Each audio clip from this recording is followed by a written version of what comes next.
इक्षामि इक्षामि भगवान।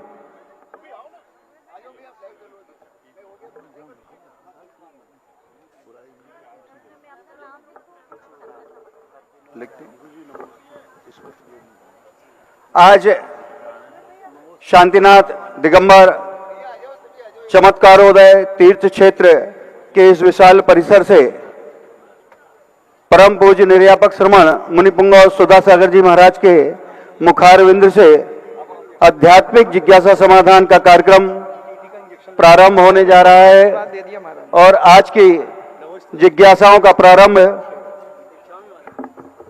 परम पूज्य 105 गंभीर सागर वर्णी जी महाराज के मुखारविंद से प्रारंभ होगा। आप सभी शांति बनाए रखें, अपने स्थान पर बैठे परम पूज्य छुल्लक जी के चरणों में इक्षामि पूर्वक हम सभी ये भावना भाते हैं कि आज के जिज्ञासा समाधान प्रारंभ करने की कृपा करें। इक्षामि इक्षामि इक्षामि। अपराह्निक स्वाध्याय विलय।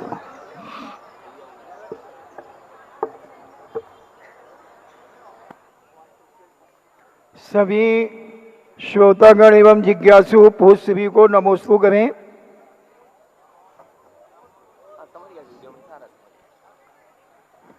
ये महिलाएं जो इधर बैठी हैं वो इस तरफ आ जाएं। कैमरे के पीछे जितनी महिलाएं बैठी हैं वो सब इस तरफ आ जाएं, खड़ी हो जाएं वहां से।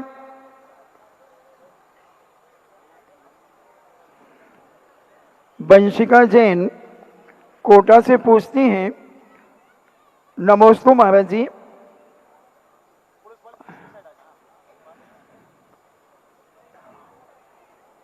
अरिहंत परमेष्टि यानी तीर्थंकरों के 4 घातियां कर्म ही नष्ट हुए होते हैं।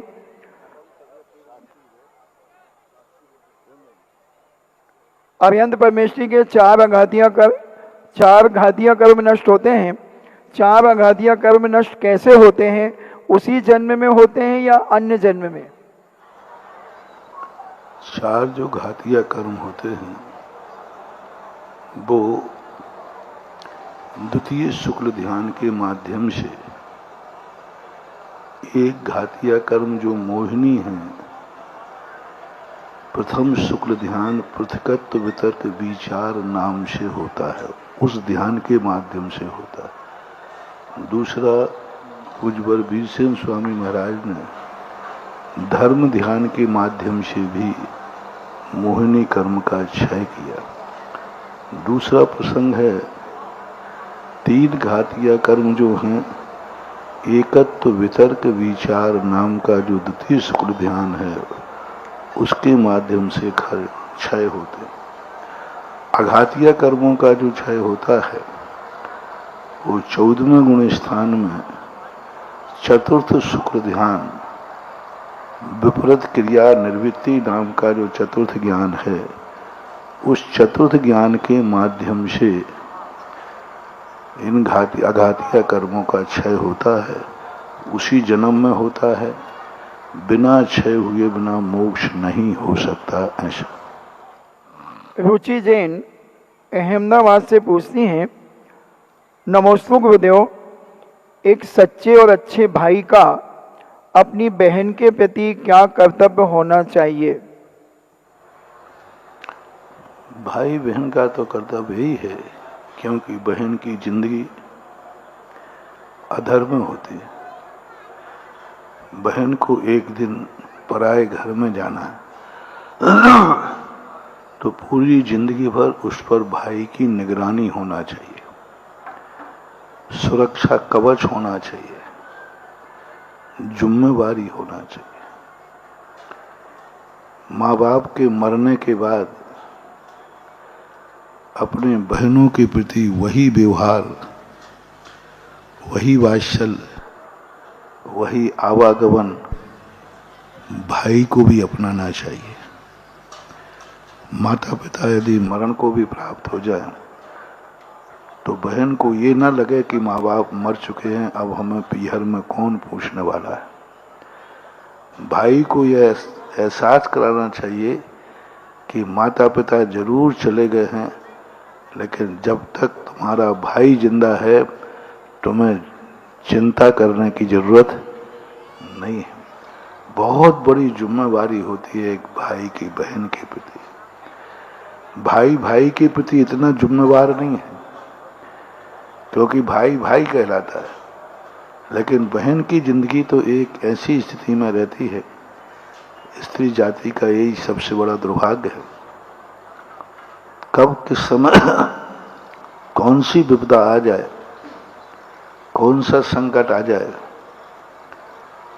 भाई को सदा जीवन भर जब तक घट में श्वास है बहन की ऐसी ही सुरक्षा जिम्मेवारी लेना चाहिए, जैसे आप अपनी संतान, आप अपनी बेटी बिटिया की करते हैं, ऐसे ही भाई को अपनी बहन के प्रति जिम्मेवार होना चाहिए। अर्पिता जैन थांदला से पूछती हैं, पूज्य भर के चरणों में कोटेश्वर नमन। महाराज श्री, सबसे कर्मबंध कौन सी गति और पर्याय में होते हैं? कर्मबंध का सबसे कम, सबसे कर्मबंध तो बंद कर्म की स्थिति अलग अलग है। अनुभाग स्थिति आदि एक इंद्रियों में सबसे कर्मबंध कम होता है, उससे अधिक 2 इंद्रिय 3 इंद्रिय 4 इंद्रियों में होता है। अब रही बात धर्मात्मा बनने की बात, तो जो व्यक्ति धर्मात्मा सज्जन बन जाते हैं उन्हीं को कर्मों का बंध कम होता है। बाकी संसार अवस्था में तो कर्म बंध और अधिक बंध की कोई ऐसी व्याख्या नहीं है। एक इंद्रिय भली कर्म बंध कम करता है, लेकिन उसके कर्म बंध करने से उसको कोई लाभ नहीं है, क्योंकि वो अवचेतन दशा है, वह मूर्छित दशा है, असंगी है। इस प्रकार के तो सबसे कम स्थिति बंध का एक ही कारण है शास्त्रों के अनुसार कि वह चतुर्थ गुण स्थान के बाद कर्मों का बंध कम होता है।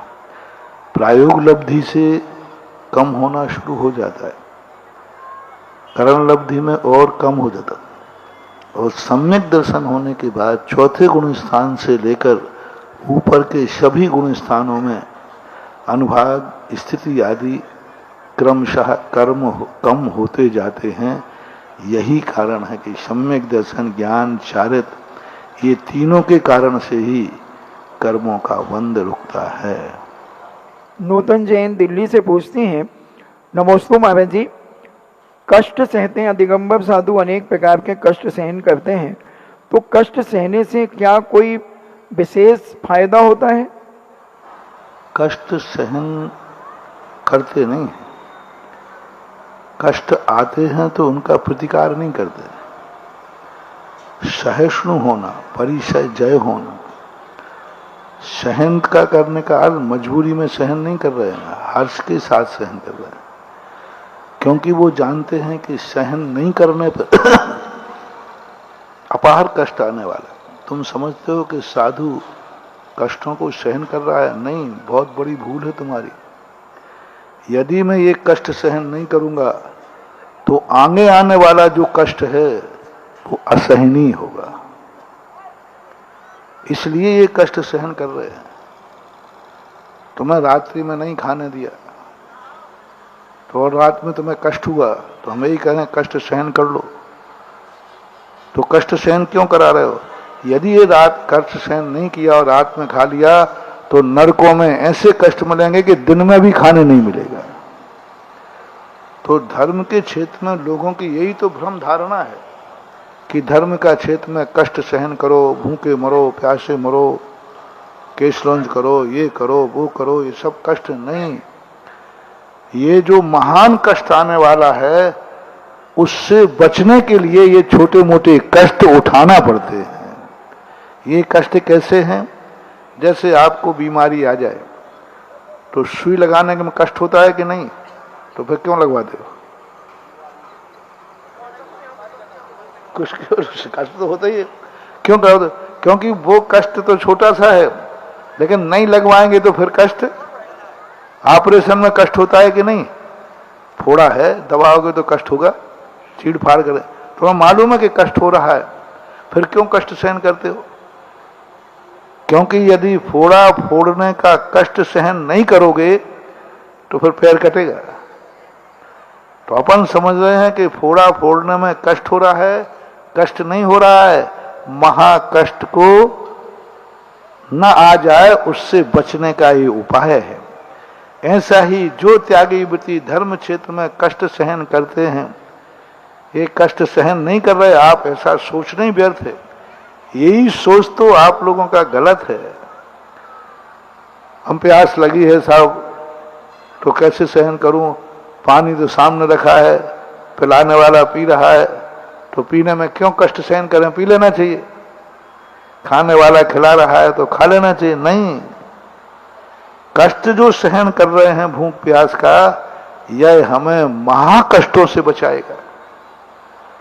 बड़े बड़े कष्ट जो आने वाले हैं, उन कष्टों से बचाना है। और जो महाकष्टों से बचने के लिए जो कष्ट उठाया जाता है, उसे कष्ट नहीं कहते हैं, वो तो कष्ट से बचने का उपाय कहलाता है। जितने भी हैं, जितने भी जीव हैं, साधु के जीवन में जितने कष्ट हैं, इन कष्टों से वह महाकष्टों से बचता है। पहुंचे तो सोचो, रात नहीं आ रही है, एक दिन कहा था ना प्रश्नों में, रात नहीं आ रही है, सुबह होने की तैयारी चल रही है। क्योंकि रात नहीं आएगी तो सुबह भी, ऐसे ये कष्ट नहीं आएंगे तो हम महाकष्टों से नहीं बच पाएंगे। ये धर्म के कष्ट सहन करने से हमें चतुर्गति के कष्टों से बच जाता है। ये है रहस्य। देशना जैन शिकोहाबाद से पूछती हैं, नमोस्तु महाराज जी, हम संसारी प्राणियों को कैसे मालूम होगा कि हम भव्य हैं या अभव्य? इसका कोई शास्त्रों में कोई संकेत दिए हुए हैं क्या? आप तो अपने आप को भव्य मान के लगे रहो, बस अभव्य की कल्पना करते क्यों हो? फेल होने की भी कल्पना करें जिनका पेपर बिगड़ा हो। तुम्हें काय को कल्पना करना? जैन कुल में जन्म लिया, भारत में जन्म लिया, भगवान तुम्हें मिल गए, गुरु मिल गए, शास्त्र मिल गए, नमोकार मंत्र मिल गए, कहां से अभव्य हैं? हम तो महाभव्य हैं, कल्याण हो गई होगा। क्यों रूखा कर दे? अरे भाई, सोचना ही नहीं चाहिए, विचार भी नहीं आना चाहिए। अपन को तो ये कहना दुनिया क्या है मुझे पता नहीं, मैं तो पक्का हूं, तुम्हारी तुम जानो, मैं तो दावा कर रहा हूं, मैं तो भव्य हूं। महाराज प्रमाण पत्र, यदि भव्य नहीं होता तो ये साधना काय कर रहा होता? विश्वास भी कर रहा हूं कि मुझे मोक्ष मिलेगा, तभी तो मोक्ष मार्ग पर चलना बता रहा है कि हमें भव्यत्व की अनुभूति है।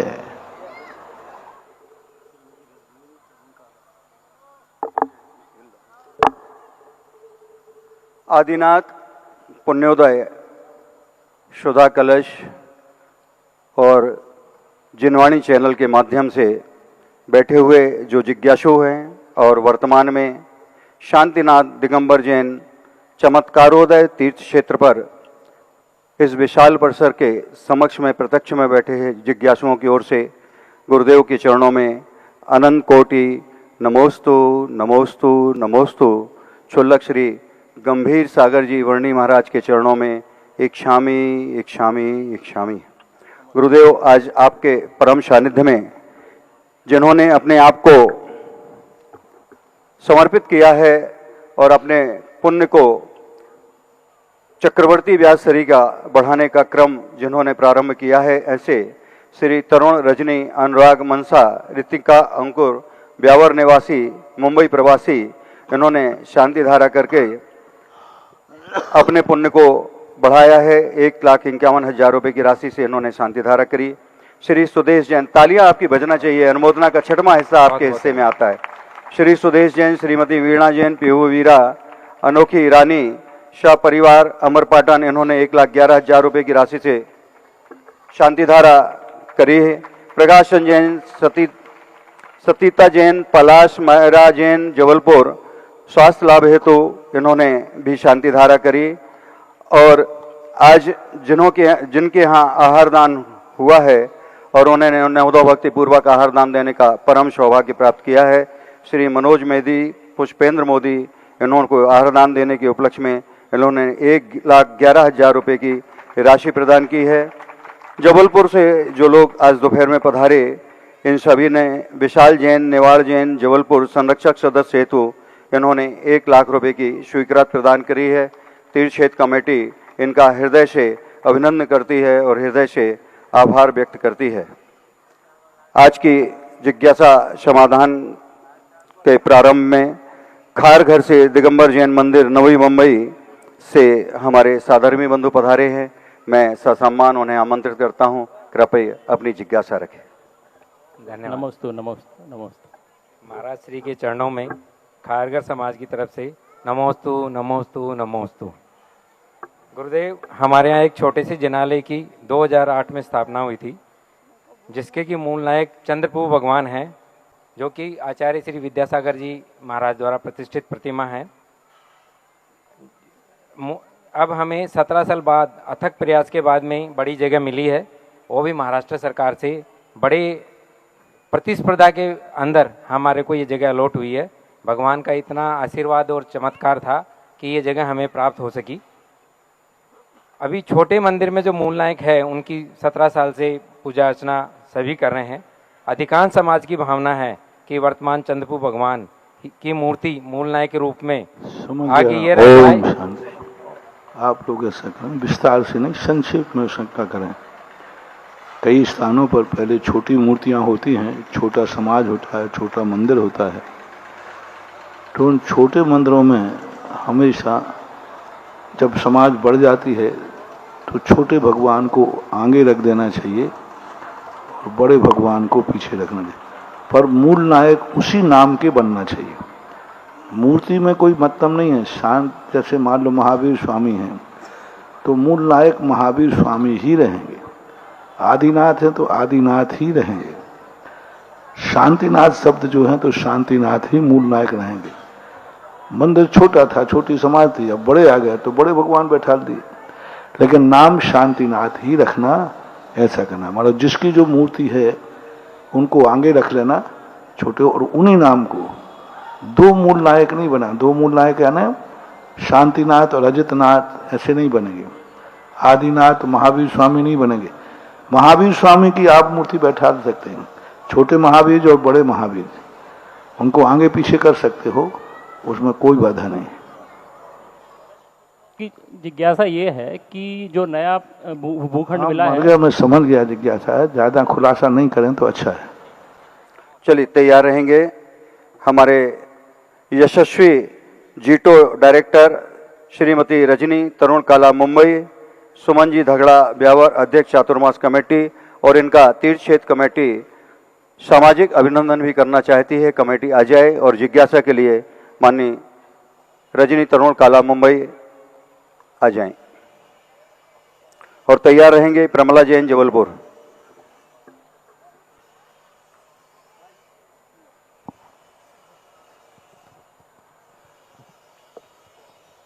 समस्त द्वादशांग वाणी के ज्ञाता मेरे गुरुवर के चरणों में हम सबका बारंबार नमोस्तु नमोस्तु नमोस्तु। महाराज श्री जिज्ञासा यह है कि हम अपने पापों का क्षय कैसे करें और पुण्य को कैसे सुरक्षित रखें।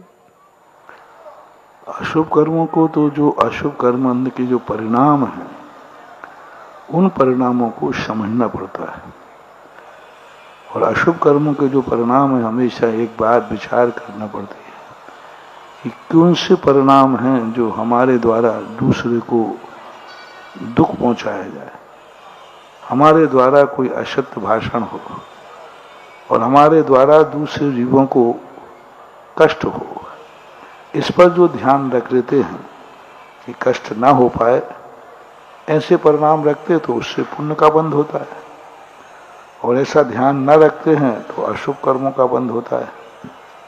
और अशुभ कर्मों के संबंध में दूसरा चिंतन करना चाहिए कि हमारे जीवन में मान लीजिए कोई अशुभ कर्म आया तो उस समय भावना भाना चाहिए कि मैंने तो अशुभ कर्म किया, उसका फल मुझे मिला। हे भगवान, ऐसा कष्ट, ऐसा अशुभ कर्म संसार में किसी जीव को न मिले। कष्ट अपन को आया है और भावना भाना है कि ऐसा कष्ट संसार में किसी जीव को न मिले, कोई भी जीव ऐसा दुखी न हो। तो ऐसा यदि हम परिणाम करते हैं तो हमारे कष्टों में कमी आती है और एक दिन पूर्णता कष्ट भी समाप्त हो जाता है, ऐसा माना। प्रमिला जैन, जबलपुर। नमस्ते महाराज जी। महाराज जी, मेरी एक जिज्ञासा है कि मनुष्य पैदा होता है, जन्म लेता है, पढ़ता है, लिखता है, बहुत बड़ा आदमी भी बन जाता है, शादी ब्याह करता है, परिवार के सारे काम वो निपटाता है और एक दिन उसकी मृत्यु हो जाती है। ऐसा कहा जाता है कि महाराज वापस मनुष्य गति में ही मनुष्य जन्म लेता है, तो महाराज फिर वापस सारी चीज़ें और सारी क्रियाएं, पढ़ाई लिखाई सब शुरू से हो जाती है। वो पहली क्लास में आता है, फिर बढ़ता है, फिर अपने परिवार का काम निभाता है। तो महाराज जी, ये चक्र कब तक चलता रहता है ऐसे? ये चक्कर नहीं चलेगा तो फिर कोई मोक्ष जाएगा ही नहीं। यही तो संसार की व्यवस्था है कि जिंदगी भर किया। ये संसार कैसा है मालूम? जैसे वो बच्चे रेत के घर गूले में खेलते हैं तो वो अपना पैर लगाकर घर बनाते हैं, पैर लगाकर, और बड़ी सावधानी से, बिना आरसीसी का होता है वो।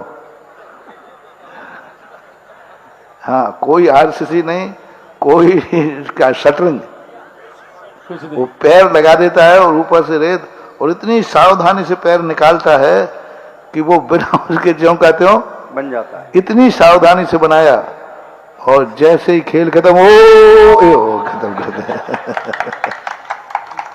ऐसे ही ये जिंदगी है, कितनी सावधानी से बनाया, बड़ा किया, सब किया, और 2 मिनट में सब खत्म हो जाता है, फिर ज्यों का त्यों हो जाता है। यही तो संसार है, पानी के बुदबुदे के समान, बिजली के समान।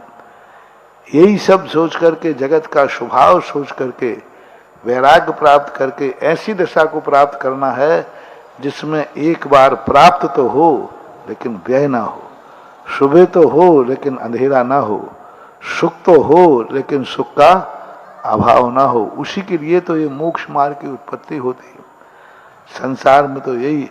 और दूसरी बात, यदि अतीत की बातें सब याद रह जाएं तो व्यवस्था बहुत बिगड़ जाएगी, संभलेगी नहीं।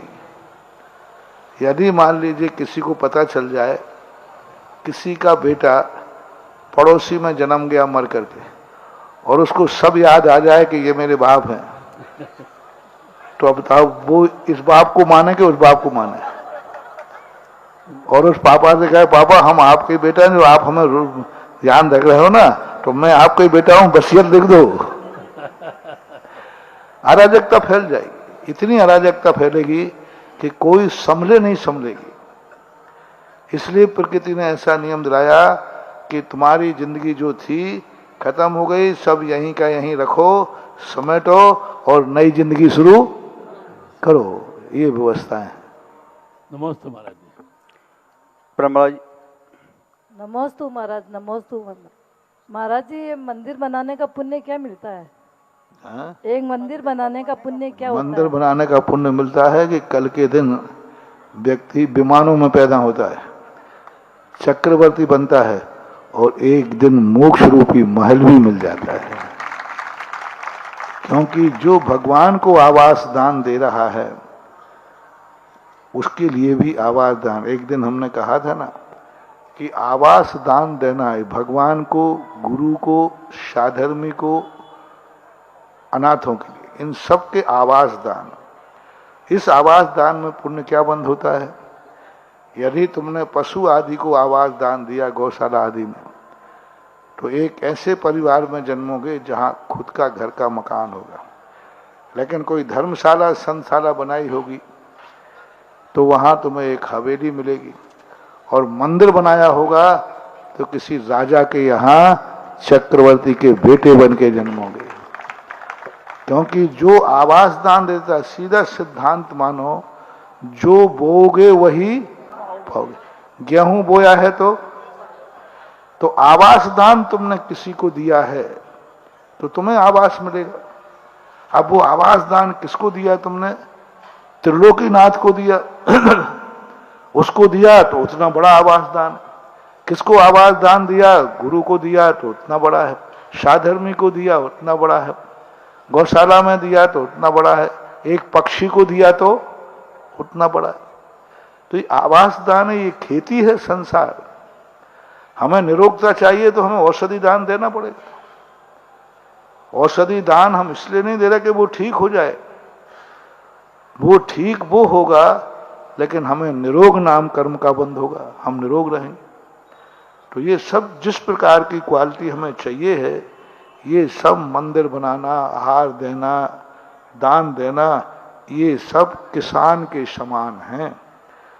जैसे किसान बीज को खेत में बोता है तो खेत को हरा करने के लिए नहीं बोता है, नहीं ये खेत बहुत दिन से काला पड़ा था, अच्छा नहीं लग रहा है इसलिए उसने गेहूं बो दिया, नहीं, खेत में बोएगा गेहूं लेकिन मिलेगा क्या? फसल मिलेगा, गेहूं मिलेगा। तो ये सब दान खेती हैं, ये सब दान बीज हैं। चाहे मंदिर बनाओ, चाहे गौशाला बनाओ, चाहे कुछ भी करो, जो बोगे उसी का प्रतिरूप फसल बन करके मिलेगा। ये है। नमोस्तु महाराज। प्रमिला जैन, जबलपुर। माइक पहुंचा दें भैया शीघ्रतम। और इसके बाद तैयार रहेंगे सुभाष सिंघई, संदीप सिंघई, पीएनबी परिवार कटनी। ये राष्ट्रीय चेयरमैन पर्सन हैं जैन मिलन, भारतीय जैन मिलन संस्था के। नमोस्तु महाराज जी, नमोस्तु महाराज जी, नमोस्तु। इच्छामी महाराज जी, इच्छामी महाराज जी, इच्छामी महाराज जी। भगवान अपन स्थापित करते हैं, दान राशि देते हैं, तो उसका क्या प्रतिफल मिलता है?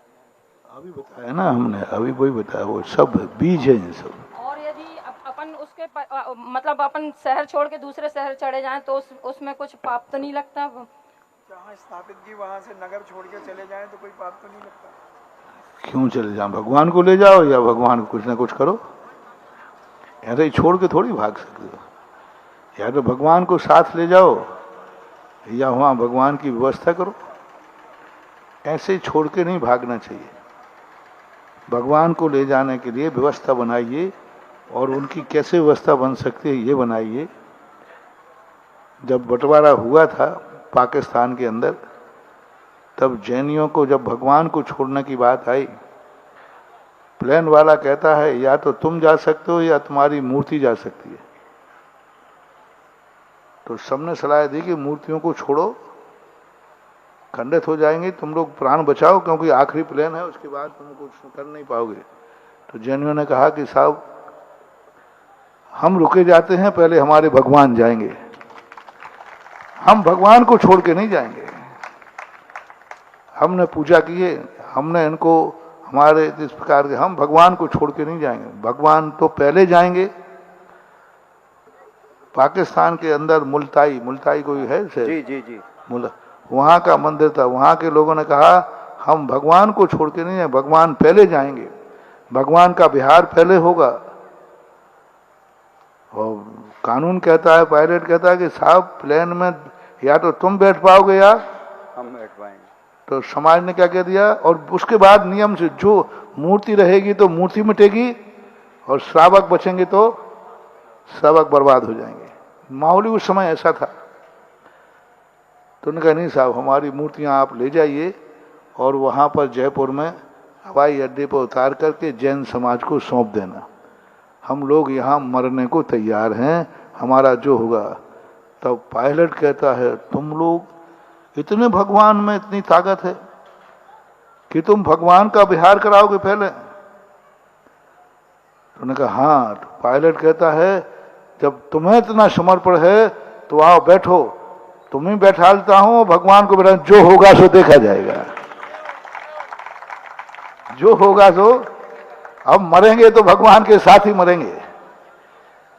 और दोनों ने बैठ करके आज वो मूर्तियां उतर के आ गई सकुशल सन 1947 में, और आज वो जयपुर में आदर्श नगर मंदिर में मुल्ताइयों के मंदिर के नाम से विराजमान हैं। नाम भी वही दे दिया उनने, मुल्ताई मंदिर दिया। बहुत, मैं दर्शन करने गया उनको, क्या ऐसे ही होता है, तुम तो भगवान को गांव छोड़ के चले गए। अभी गांव छोड़ के गए तो भगवान को ले जाओ, नहीं ले गए तो उनकी व्यवस्था करो, ऐसा होना चाहिए। सुभाष सिंघई, संदीप सिंघई, पीएनबी परिवार कटनी, व्रती श्रावक है महाराज जी ये, और बहुत कुशलता के साथ अपना घर का संचालन और पूरी समाज की संचालन में इनका अनुकरणीय सहयोग है। परम पूज्य गुरुदेव के चरणों में कोटि कोटि वंदन। हे गुरुदेव, साधर्मी वात्सल्य से क्या आशय है एवं हम श्रावक जन साधर्मियों के प्रति अपने कर्तव्यों का निर्वहन किस प्रकार कर सकते हैं?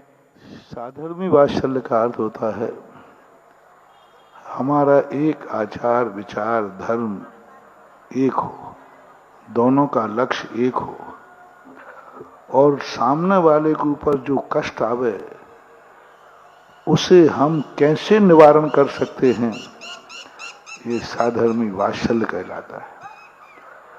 साधर्मी एक घर से शुरू होता है, भाई भाई का, परिवार परिवार का, रिश्तेदार रिश्तेदार का। मेरे रिश्तेदार पर कष्ट आया है, वो मेरा रिश्तेदार है, बराबरी का है, उसका कष्ट मैं कैसे दूर कर सकता हूं। फिर अपने परिवार कुटुंब पे कष्ट आया है, भाई पे, बहन पर, कोई भी पे, उसको कष्ट कैसे दूर कर सकते। फिर साधर्मी हमारे जात भाई पर कष्ट आया है, और शुरू से चलता है। तुम जीव हो तो जीव जीव पर कष्ट आया है, हम जीव का दूर करेंगे, चाहे वो पशु हो चाहे कोई भी हो। फिर मनुष्य मनुष्य पर, फिर जाति पर, जैन जैन पर कष्ट आया है, हम कैसे दूर करें। फिर आता है धर्मात्मा पर कि ये धर्मात्मा पुरुष है, इसके ऊपर कष्ट आया है, मैं कैसे इसका कष्ट दूर करूं। मेरे पास कष्ट दूर करने की ताकत है तो मैं इसका कष्ट दूर करूंगा। त्यागी वृत्ति पे ऊपर कष्ट दूर आएगा तो त्यागी वृत्ति त्यागी भी करेगा, मुनि महाराज मुनिराज पे करेंगे। यानी जो अपने जो सजातीपना जहां है उनके कष्ट दूर करना और अपने सुख के भाग को अपने साधर्मी को शेयर करना, ये साधर्मी वात्सल्य कहलाता है। अपने सुख के भाग को, जो चीज तुम्हारे पास है उसको अपने साधर्मी को शेयर करना। हमारा सुख हमारे पुण्य से है, लेकिन हम इसका कुछ भाग मंदिर के लिए निकालेंगे। हमारा कमाई है, कमाई मेरी है। अभी भगवान भी साधर्मी है, अपने भगवान के प्रति वात्सल्य भाव हो गया। अभी 2 दिन से प्रवचन दे रहा हूं ना, हे भगवान के प्रति मेरा वात्सल्य भाव है, धर्म के प्रति वात्सल्य भाव है। क्या सबूत है, क्या सबूत है? तो आज प्रातः काल ही कहा था, मंदिर को मेरी जरूरत है, मंदिर को मेरे धन की जरूरत है, मंदिर को मेरे समय की जरूरत है, मंदिर को मेरे अकल की जरूरत है, मंदिर को मेरे हुनर की जरूरत है। मेरे पास है, वह मंदिर को दे देना, शेयर कर लेना, ये मंदिर का वात्सल्य है, भगवान से वात्सल्य है। दूसरा ऐसे ही गुरुओं के प्रति है। मेरे पास अन्न है, मेरे पास भोजन है, महाराज आहार को निकले हैं, भोजन अपने लिए बनाया है, लेकिन ये गुरु वात्सल्य नहीं, महाराज को मैं शेयर करता हूं। ऐसे ही साधर्मियों में किसी भी चीज को, अपने पुण्य को, भाग को जिससे देने का भाव आ जाए धर्म के निमित्त से, तो वह साधर्मी वात्सल्य कहलाता है। दुख को बांटना, उसके दुख को बांटना, अपने सुख को बांटना, यही साधर्मी वात्सल्य की वास्तविक परिभाषा है। अग्रवाल कॉलोनी जबलपुर महिला मंडल, पूरा महिला मंडल खड़ा हो जाए और एक प्रश्न जिज्ञासा आप अपनी तरफ से रखेंगे।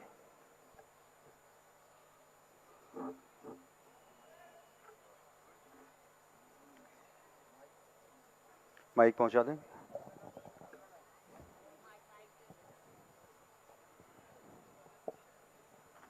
गुरुवर के चरणों में समस्त महिला मंडल की तरफ से कोटि कोट नमोस्तु नमोस्तु नमोस्तु। छुल्लक जी महाराज जी के चरणों में इच्छामी महाराज श्री। हमारी ये महिला मंडल छोटी सी अग्रवाल कॉलोनी की है, जो करीब 100 महिलाएं सांगानेर 12 वर्षीय पाठ्यक्रम से जुड़ी हैं और 100 महिलाएं करीब परीक्षा देती हैं। उन सबको आपके आशीर्वाद की जरूरत है। नमोस्तु महाराज।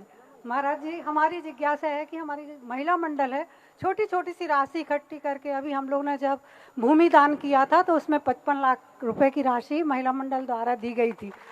महाराज जी, हम चाहते हैं कि अब हम भूमि दान तो हो गया, पर आपके सानिध्य में हमारे मंदिर का नव निर्माण शीघ्र शिलान्यास हो और हम सभी महिलाएं क्या पुरुषार्थ करें कि जो मंदिर नव निर्माण में भी सहयोग प्रदान करें। नमोस्तु महाराज जी। पहली बात तो एक कॉलोनी से 100 महिलाएं स्वाध्याय कर रही हैं 12 वर्षीय कोर्स, इसके लिए सभी के लिए बहुत बहुत आशीर्वाद। इतनी संख्या में अच्छा है और बढ़ाएं। इस बार महाराज जी दूसरी बात है कि जो इतनी बड़ी राशि महिला मंडल ने, शायद पहली बार किसी महिला मंडल ने 55,000 बोले कि लाज? हाँ, मैं कहूँगी सुनने में गड़बड़ हो, क्योंकि महिला मंडल से इतनी अपेक्षा सुनना थोड़ा पहली बार सुन रहा हूँ, इसलिए दोबारा पूछ लिया। बहुत बड़ा, इससे सिद्ध है कि अग्रवाल कॉलोनी में महिलाओं का कितना अधिकार है। हाँ, इस दान से पता लग जाता है। हम लोग जहां महिलाएं, सुनो महिलाओं सब लोग भारत की, हम तुरंत महिलाओं से अंदाज लगाते हैं जब कोई दान के मौके बढ़ते हैं तो महिलाओं की तरफ से दान कम बोलता है, तो मैं समझ लेता हूं यहाँ महिलाओं की कोई नहीं चलती। महिलाएं तो मात घर में बैठकर रोटी बनाओ, झाड़ू लगाओ, चुपचाप बैठो। और जहां महिलाएं दान बोलती हैं उससे ललका है कि महिलाओं में भी कोई दम है। इतनी बड़ी राशि इकट्ठे करके दी, बहुत अच्छा, बहुत बढ़िया। अब आगे की तैयारी करो मंदिर के लिए। आपका सानिध्य चाहिए महाराज जी। अब सानिध्य के समय देखता हूँ क्या, मैंने कहा ना अनियत विहार है, हो जाए तो कोई बड़ी बात नहीं है जी। क्या कह सकते, कुछ नहीं कह सकते। मैंने आज दोपहर में उदाहरण दिया ना, मैंने भी नहीं सोचा था कि मैं दोबारा बहुरी मंद आ पाऊंगा, या नहीं, मैंने भी नहीं सोचा था कि कुंडलपुर दोबारा आना पड़ेगा करने, कुछ नहीं सोचा, कुछ भी नहीं, दूर दूर तक कल्पना नहीं थी। लेकिन कुछ भी हो सकता है, ये मोक्ष मार्ग है, कुछ भी हो सकता है।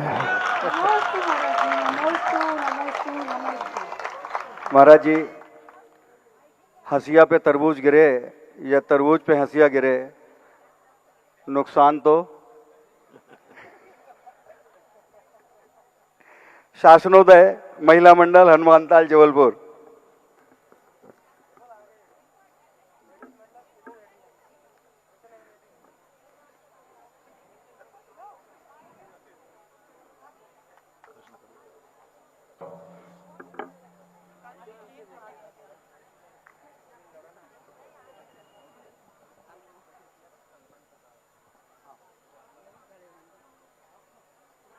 हे पृथ्वी भूषण गुरुदेव, आपके चरणों में हम समस्त जबलपुर से आई और शासनोदय महिला मंडल की ओर से आपके चरणों में कोटि कोटि नमोस्तु, और छुल्लक जी के चरणों में हमारी इच्छामि संप्रेषित करते हैं।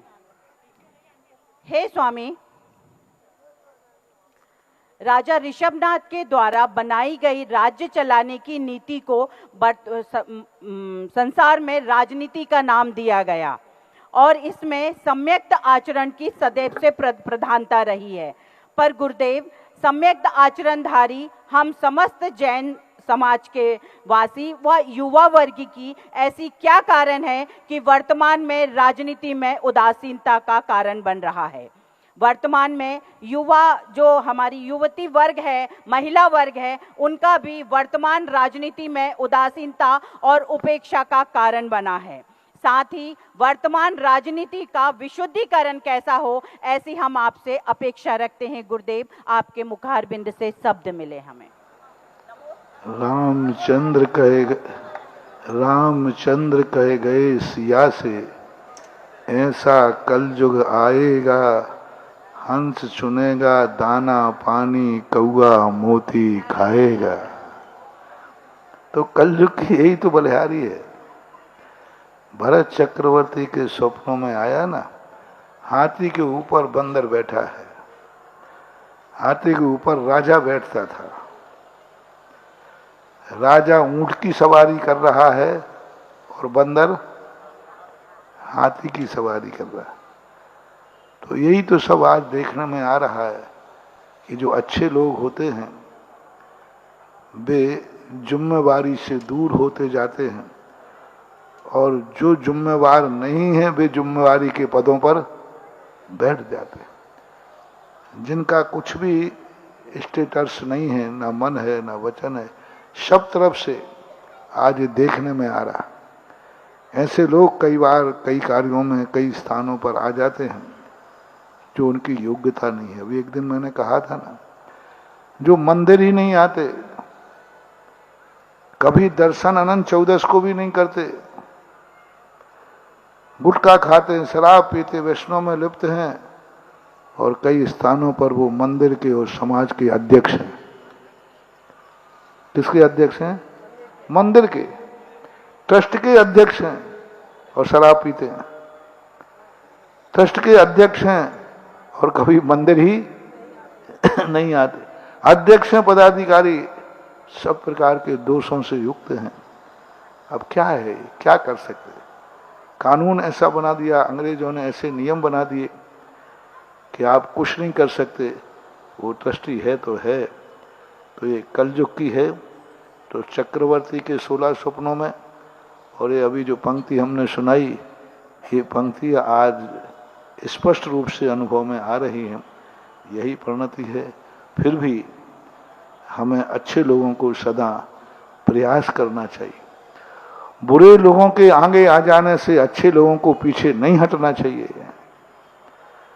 क्योंकि शिवा खेड़े ने एक शिक्षा का वाक्य लिखा है, देश इसलिए बर्बाद नहीं होगा कि यहां गद्दार लोग रहते हैं, देश जब बर्बाद होता है जब अच्छे लोग मौन रहते हैं। कितनी बड़ी बात है। अच्छे लोग मौन रहते हैं, अच्छे लोग हट जाते हैं, इसलिए देश का नाश होता है। बदमाश लोग तो सदा से दुनिया में थे, हैं और रहेंगे, लेकिन जब अच्छे लोग आगे आ जाते हैं तो अपने आप उनका रूप खत्म हो जाता है। इसलिए इससे ये शिक्षा मिलती है, ठीक है आज अच्छे लोगों की कीमत नहीं है, अच्छे लोगों की उपेक्षा होती है, पर अच्छे लोगों को ये मान करके कि हमारी उपेक्षा हो रही है, पीछे नहीं हटना चाहिए, उनको आगे आना चाहिए। लोग माने या नहीं माने, हमें सत्य को बोलना चाहिए।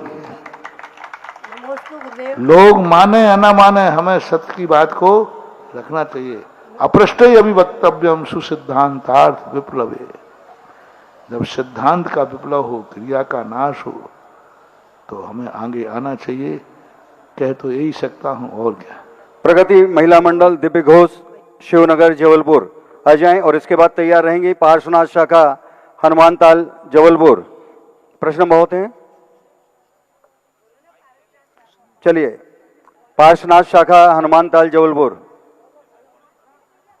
नमोस्तु गुरुदेव। यदि हमारा भगवान और गुरुदेव के प्रति समर्पण है तो क्या संप्रेषण होता है गुरुदेव? यदि हमारा भगवान के प्रति, आदिनाथ भगवान और गुरुदेव के प्रति समर्पण है पूरा, तो क्या संप्रेषण होता है? होता है। भावनाओं का आदान प्रदान, भले एक पक्षी हो, एक पक्षी भी आदान होता है तो होता है।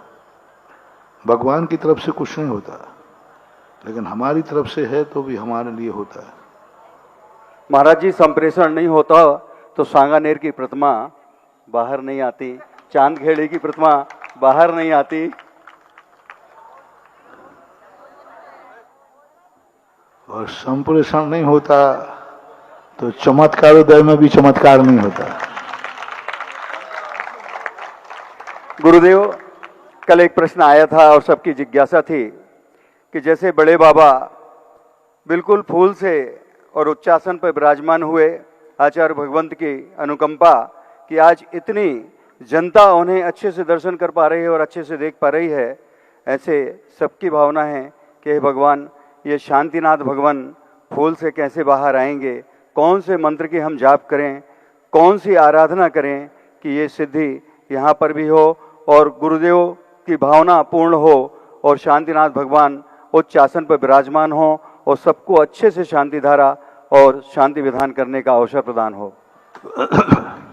कोरोना के समय 24 तीर्थंकरों के भगवान और भक्तांबर के निमित्त से 24 मंत्रों की स्थिति बनी थी। तो शांतिनाथ भगवान का मंत्र मैं आपको बता रहा हूँ। यही मंत्र आप लोग फेर सकते हैं और अभी भी फेर सकते हैं, और चमत्कारोदय तीर्थ क्षेत्र शांतिनाथ भगवान के लिए भी फेर सकते हैं, जिंदगी भर के लिए फेर सकते हैं। जहाँ जहाँ शांतिनाथ हैं वहाँ फेर सकते हैं। प्रतिदिन एक माला फेरने के लिए जीवन भर फेर सकते हैं। ओम ह्रीं श्रीं भ्रीं श्रीं क्रोम रक्ष रक्ष सर्व रोग निवारक सर्वार्थ सिद्धिदायक शांतिनाथ जिनेन्द्राय नमः। एक दफे बोलो ओम ह्रीं श्रीं श्रीं भ्रीं भ्रीं भामेरा भ्रीं भ्रीं श्रीं श्रीं क्रोम क्रोम रक्ष रक्ष रक्ष रक्ष सर्व रोग निवारक सर्वार्थ सिद्धिदायक सिद्धिदायक शांतिनाथ जिनेन्द्राय नमः। शांतिनाथ जिनेन्द्राय नमः। एक बार और ओम ह्रीं श्रीं श्रीं भ्रीं भ्रीं ह्रीं क्रोम रक्ष रक्ष रक्ष सर्व रोग निवारक सर्वार्थ सिद्धिदायक शांतिनाथ जिनेन्द्राय नमः। शांतिनाथ जिनेन्द्राय नमः। आप इसको वैसे अभी वो बना करके फ्लैक्स बना कर दीजिए। जी चलिए, तैयार रहेंगी। प्रगति महिला मंडल दिव्य घोष शिवनगर। मुनि श्री के चरणों में बारंबार प्रगति और इसके बाद तैयार रहेंगे आदित्य जैन बाकल। महिला मंडल एवं दिव्य घोष की तरफ से नमोस्तु नमोस्तु नमोस्तु। मुनि जी के चरणों में इच्छामि इच्छामि इच्छामि। मुनि श्री, हमारी जिज्ञासा है कि हम लोग दिव्य घोष से आरिका की, मुनि जी की और श्री जी की अगवानी करते तो उसमें हम लोग को क्या पुण्य लगता है, और जो हम लोग को दान राशि मिलती है फेरी की, घट यात्रा की, तो हम लोग ने उस दान राशि को इकट्ठा करके सिद्ध चक्र मंडल विधान करने की स्वयं की सोची थी, मगर सामाजिक तत्वों के कारण हम लोग को वो राशि कुछ क्षण बाद निकालनी पड़ी और उस राशि का इकट्ठा 1,20,000 हुआ था। तो हम लोगों ने उससे सिद्ध चक्र मंडल विधान में वो राशि दान दी। तो उस राशि दान देने से हम बहनों को क्या पुण्य लगेगा और अगवानी करने से क्या पुण्य लगता है? नमोस्तु महाराज। बनिया हर चीज का रेट पूछता है।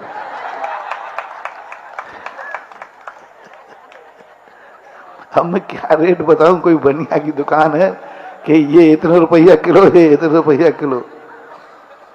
हमने अभी कह दिया ना कि जिस प्रकार का हम प्रणते उच्चैर गोत्रम, कीर्ति से यश, समंतबद्ध महाराज ने किया, जितना हम देव शास्त्र गुरु के कीर्ति करेंगे, यश करेंगे, सम्मान करेंगे, उतना ही तुम्हारा सम्मान बढ़ेगा, तुम्हारी कीर्ति।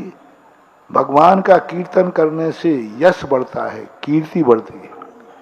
तो ये आगवानी वगैरह जो है कीर्ति है, सम्मान है, तो उनका सम्मान करोगे, लोग तुम्हारा सम्मान करेंगे, यश बढ़ता है, ऐसा मन। रही बात राशि की, तो अब राशि तुम्हारे परिश्रम से, तुम्हारी कुशलता से, तुम्हारे दिव्य घोष से, तुमने जो उससे आई है, तो आप सिद्ध चक्र मंडल में खर्च करते हैं तो कोई बाधा नहीं, कर सकते, क्योंकि वो तुम्हारे लिए भेंट में मिली है और तुमने उससे धर्म कर दिया है, महिला मंडल के नाम से ही किया है, तो फिर कोई दोष नहीं कर सकते। बहराज श्री, हमारी दूसरी जिज्ञासा ये है कि जैसे हमारे पति देव हमारी कुछ चीज़ों में क्षण में सहयोग नहीं करते, जैसे विधान में, निंद्रानी में, यहाँ आपके पास लाने में, और हम जाते हैं तो फिर उनका पुण्य कितना लगता है और हमें कितना लगता है? आपसी की बात है, काय को झगड़े होने फायदा। वो भी जिज्ञासा समाधान सुन रहे हैं। परम पूज महाराज श्री, जितने भी ये कार्य हैं ये धर्म प्रभावना के अंग में आएंगे, जो दिव्य घोष वगैरह हैं या सब धर्म प्रभावना। देखो, मैं आपसे एक नीति है चाणक्य की, कभी भी हो पति पत्नी के झगड़े में कभी बीच में नहीं आना, क्योंकि ये 1 घंटे में तो लड़ते हैं और 1 घंटे में मिलते हैं, और तुम बीच में आगे किसी का पक्ष लिया तो बेटा तुम्हारी ऐसी दशा होती है। पति पत्नियों की लड़ाई सांप की लड़ाई के समान है। सांप दोनों लड़ते हैं, एक नीति है, सांप लड़ते हैं, यदि तुम उस सांप को अलग करने वाला, दो सांप लड़ रहे हैं और जो व्यक्ति कहे कि इनको हम अलग कर दें, तो वे दोनों सांप मिलकर के बचाने वाले को निपटाते। दो सांप लड़ रहे हो तो कभी मत बचाना, क्योंकि तुमने दोनों को बचाया, वे दोनों एक होकर के तुम्हें। इसी प्रकार ये पति पत्नियों की लड़ाई सांप के समान है, ये लड़ रहे हो, इनको कभी नहीं बचाना, नहीं तो दोनों मिलके फिर। हाँ, इसलिए देवियों। चलिए, आदित्य जैन बाकल, माइक पहुंचाए भैया, कहाँ गया? महाराज श्री, एक जिज्ञासा ये आ रही है कि सारा का मायके वाला साला परिवार शांतोदय तीर्थ क्षेत्र चांदपुर जहाजपुर में 150 साल से हर साल जाते हैं और वहाँ पर विधान पूरे परिवार के साथ करते हैं। गुरुदेव, उनकी जिज्ञासा ये है कि वर्तमान में वहाँ पर श्री जी का वज्रलेप हुआ है, तो क्या हम अभी वहाँ विधान कर सकते हैं या नहीं, क्योंकि श्रद्धा तो वही जुड़ी है और मेरे परिवार को इसका क्या पुण्य मिलेगा? वहाँ जहाजपुर में अभी उनकी प्रतिष्ठा होना बाकी है, तो जहाजपुर में एक छोटा मंदिर चैत्यालय है जहाँ महाराज रहते हैं, वहाँ का मंदिर में कर लो, या उन भगवान को वहाँ ले जा करके विधान के समय विराजमान कर लो। वहाँ चल प्रतिमा जो बाजू में चैत्यालय है, वहाँ से एक प्रतिमा ले जाओ और उन्हीं भगवान के सामने रख लीजिए और विधान कर लीजिए, फिर बाद में ला करके उनको यहाँ विराजमान कर दीजिए। व्यवस्था बना लें, ऐसा करना।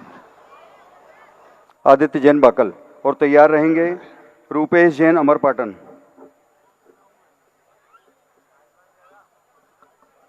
महाराज श्री के चरणों में त्रिवार नमोस्तु नमोस्तु नमोस्ति। छुल्लक जी के चरणों में त्रिवार इच्छामि। महाराज श्री, मेरी जिज्ञासा यह है कि हमें पाठशाला में पढ़ाया जाता है कि जैसा कर्म करोगे वैसा ही फल मिलेगा, और अक्सर बड़े लोग कहते हैं कि जैसा होना है वह तो हो के रहेगा, उसे कोई नहीं टाल सकता। तो हम बड़े लोगों की बात मानकर श्रम करना छोड़ दें कि पाठशाला की बात मानकर और अधिक श्रम करें? बेटा, तुम्हारे किस बड़े ने ये कहा है, उसका नाम बताओ कि जैसा होना वैसा होगा। पीछे खड़ा है हमारा।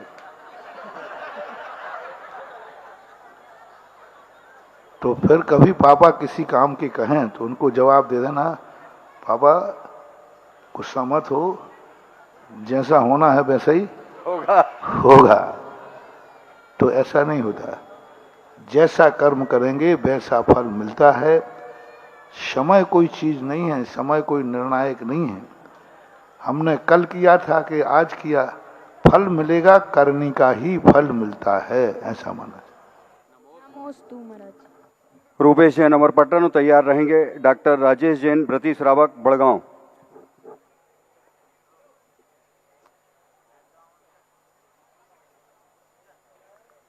माइक भेज दे पीछे, एक जन माइक की व्यवस्था ले लें।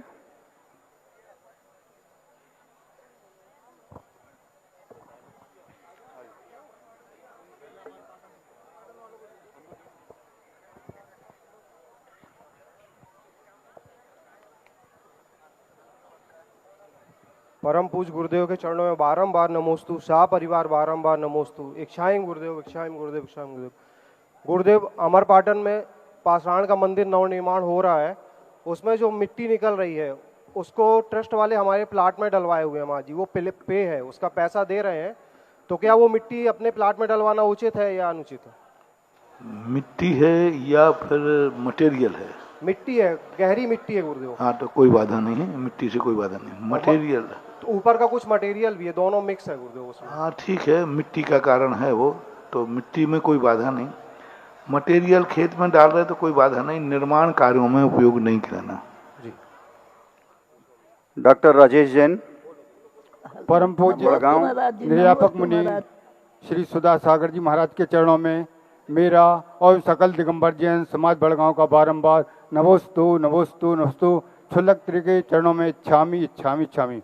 महाराज जी, मेरी शंका ये है कि सामायिक करने में बोलना जरूरी है या मौन से ही सामायिक करना चाहिए? एक क्योंकि कभी कभी होता ये है कि माइक चलता है या मौन से सामायिक करें तो पूरी माइक की ही आवाज़ सुनाई पड़ती है। अपनी सामायिक कुछ हो नहीं पाती तो सामायिक में मौन करना, मौन रहना जरूरी है कि बोल भी कर सकते हैं। और दूसरी चीज, सामायिक में पुण्य होता है या कर्म की किस प्रकार निर्जरा होती है। नमोस्तु महाराज जी। नमोस्तु। सामायिक में क्या बोलना है तुम्हें? रमोकार मंत्र या कोई तो बुद्ध बुदा के बोल सकते, बुद्ध बुदाते हुए, इतने जोर से नहीं कि इतने जोर से माइक से आवाज आ रही। और बुद्ध बुदा करके थोड़े होंठों का स्पंदन करते हुए बोल सकते हो, कोई बात नहीं। और सामायिक में क्या कर्मों की निर्जरा होती है, पुण्य का बंध होता है? दोनों होते हैं। जब व्यक्ति शांत चित्त होकर के चिंतन करता है तो निर्जरा होती है, जब माला आदि फेरता है तो पुण्य का बंध होता है, पुण्य बंध भी होता है और पाप की निर्जरा भी होती है। रमोकार मंत्र में, सामायिक में रमोकार मंत्र की माला के लिए दूसरे मंत्र भी क्या बोल सकते हैं महाराज जी? अब नवोकारी मंत्र बहुत है, काय को चक्कर पड़ते हैं। चलिए तैयार रहेंगे प्रथमा मोदी बाकल। महाराज जी नमोस्तु नमोस्तु।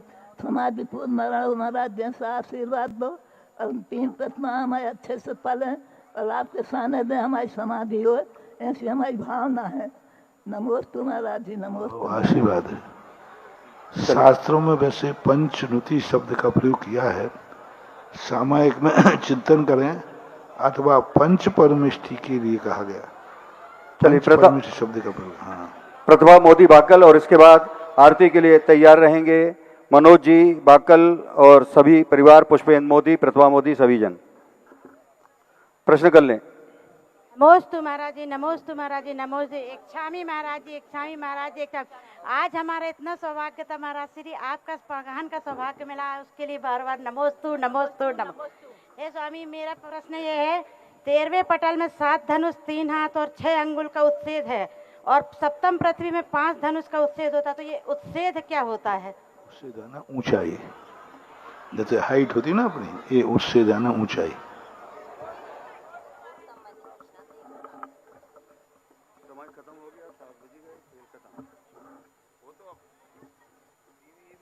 हेलो, परम पूज गुरुदेव के श्री चरणों में अनंतो अनंत बार नमोस्तु नमोस्तु नमोस्तु।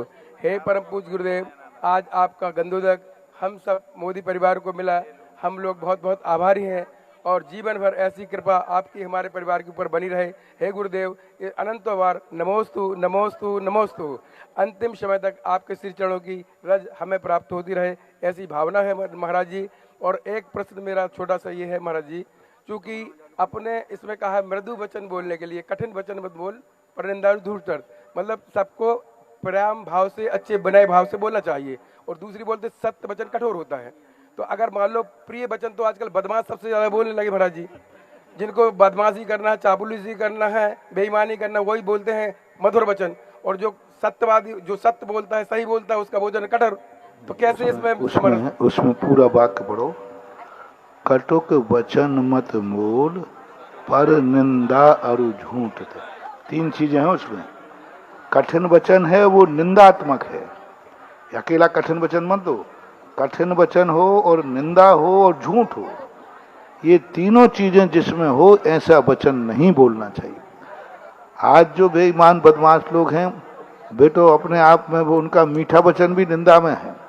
कई लोग क्या करते हैं, सामने तो हाथ जोड़ते रहते हैं, सामने तो कहते रहे आप, और पीठ पीछे बुराइयां करते हैं।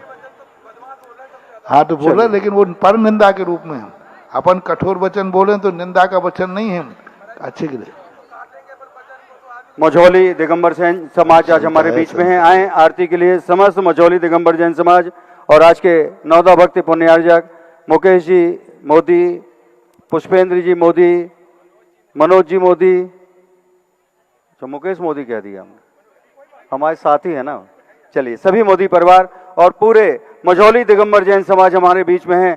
जोरदार तालियों के साथ हम उनका हृदय से सम्मान करते हुए उन्हें आमंत्रित करते हैं आए और आरती के लिए सभी लोग आमंत्रित हैं।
आज उतारूं आरतियां। सुधा सागर की गुण आगर की शुभ मंगल। देखिए आरती से खिलवाड़ नहीं, आगे से खिलवाड़ नहीं, धीरे धीरे करें और धीरे धीरे पीछे पीछे बढ़ा दे, पीछे बढ़ा दे आरती, पीछे दे दे, पीछे बढ़ाते जाए पीछे।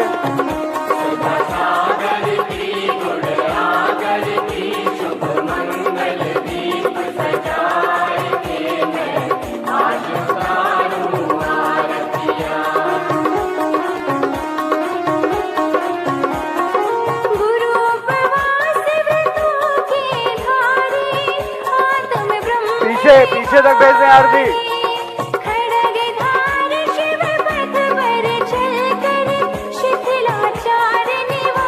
पीछे पीछे भेज दें, पीछे तक।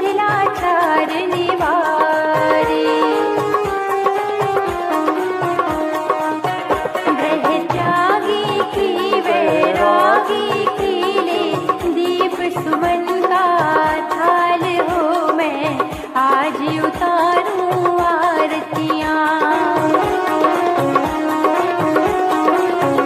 सुधा सागर की गुण आगर की शुभ मंगल दीप सजाए के मैं आज उतारूं आरतियां।